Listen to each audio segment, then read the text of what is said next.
Nvidia ये चीज़ बन गया एआई हार्डवेयर क्योंकि वो बेसिकली पहले से ही वो उससे रिलेटेबल प्रोडक्ट बना रहे थे, या उन्होंने पहले सोच रखा था कि यार एआई आने से पहले हमने अपना थिंग हार्डवेयर इज रखना है? एआई डाटा सेंटर्स और इस तरह की सारी ट्रेनिंग में जीपीयूज चाहिए होते हैं, ठीक और है। जीपीयूज में पहले ही तेज थे वो, तो अब उन्होंने ज़रा सा उनको शिफ्ट करके एआई फोकस बना के पूरी दुनिया को बेचने लगे, और जितना उनका बड़ा साइज था वो उतना बड़ा प्रोवाइड भी तो कर हाँ, सकते हैं। उन्होंने इतने तो जल्दी पिवट किया हाँ कि वो जो उनके जीपीयूज पहले यूज हो रहे थे ना एआई ट्रेनिंग के लिए, हाँ, उन्होंने वो ग्राफिक्स वाले की जगह एआई स्पेसिफिक मॉडल्स बना दिए जल्दी से। यहाँ मेरा एक और सवाल है, तो इंटेल क्या कर रहा था बैठ के? इंटेल तो आपको नहीं पता बहुत पीछे रह चुका है। इंटेल की ये सिचुएशन थी कि वो तकरीबन क्वालकॉम ने उसको खरीदने की ऑफर की है, बंद होने लगा था इंटेल। इंटेल की जो लॉस कुछ में जा रहे थे। हाँ, इंटेल की जो बुरी प्रैक्टिसेस रही है ना पास्ट में, ये उनका सिला है। अगर देखा जाए एक रेस में इंटेल को यहाँ इनिशिएट लेना चाहिए था। इंटेल की मार्केट कैप होगी कोई 60-70 अरब, उसका सीईओ भी तो इसी वजह से निकाल दिया था। $70 बिलियन। और कितनी है एनवीडिया की?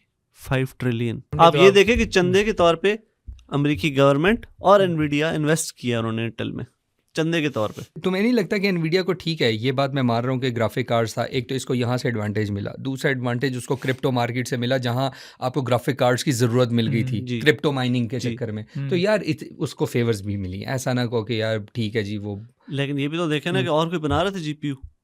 नहीं। इस लेवल AMD पे इस वो भी- मार्केट से निकल गया था। इंटेल जितनी भी ये कंपनीज थी ना लैपटॉप मैन्युफैक्चर करने वाली और डेस्कटॉप मैन्युफैक्चर करने वाली, इनको पेमेंट्स दे रहा था जिसको कहते हैं किकबैक्स, कि आपने AMD का CPU नहीं यूज़ करना। इसकी वजह से इन पे ये पकड़े गए थे और इन पे लॉस रूट हुआ था।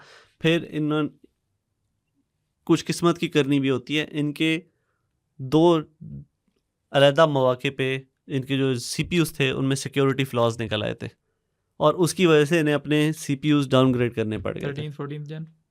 उससे पहले 7th Gen तक ये सारे इतने सारे CPUs जो मार्केट में जा चुके थे, वो जब डाउनग्रेड हुए यूजर्स की परफॉर्मेंस गई।